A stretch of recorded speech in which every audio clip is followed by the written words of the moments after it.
1 Samuel 6ஆம் அதிகாரம். கர்த்தரின் பெட்டி பெலிஸ்தரின் தேசத்தில் 7 மாதம் இருந்தது. பின்பு பெலிஸ்தர் பூசாரிகளையும் குறிசொல்லுகளையும் அழைப்பித்து, கர்த்தருடைய பெட்டியைப் பற்றி நாங்கள் என்ன செய்ய வேண்டும்? அதை நாங்கள் எவ்விதமாய் அதன் ஸ்தானத்திற்கு அனுப்பிவிடலாம் என்று எங்களுக்கு சொல்லுங்கள் என்றார்கள்.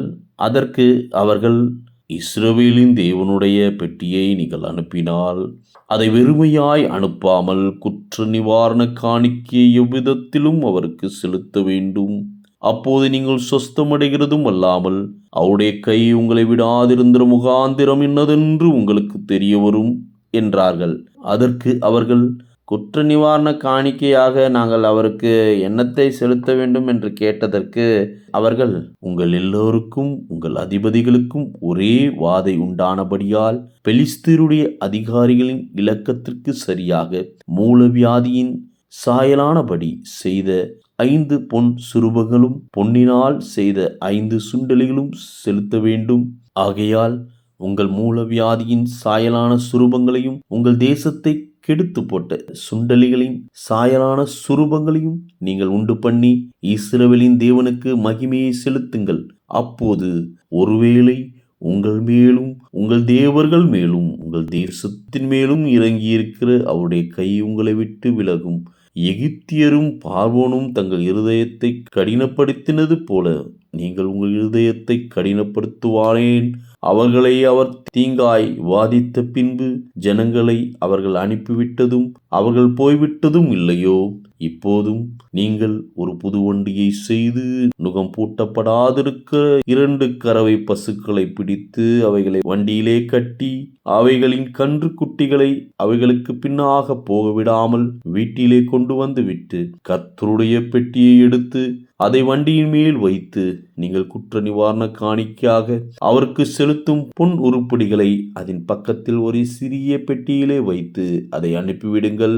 அப்போது பாருங்கள், அது தன் எல்லைக்கு போகிற வழியாய் பெத்ஷிமேசுக்கு போனால் இந்த பெரிய தீங்கை நமக்கு செய்தவர் அவர்தாமே என்று அறியலாம். போகாதிருந்தால் அவருடைய கை நம்மை தொடாமல் அது தற்செயலாய் நமக்கு நேரிட்டது என்று அறிந்து கொள்ளலாம் என்றார்கள். அந்த மனுஷர் அப்படியே செய்து 2 கறவை பசுக்களை அங்கே கொண்டு வந்து அவைகளை வண்டியிலே கட்டி அவைகளின் கன்றுக்குட்டிகளை வீட்டிலே அடைத்து வைத்து கர்த்தருடைய பெட்டியையும் பொன்னால் செய்த சுண்டலிகளையும் தங்கள் மூலவியாதியின் சாயலான சுரூபங்களும் வைத்திருக்கிற சிறிய பெட்டியையும் அந்த வண்டியின் மேல் வைத்தார்கள்.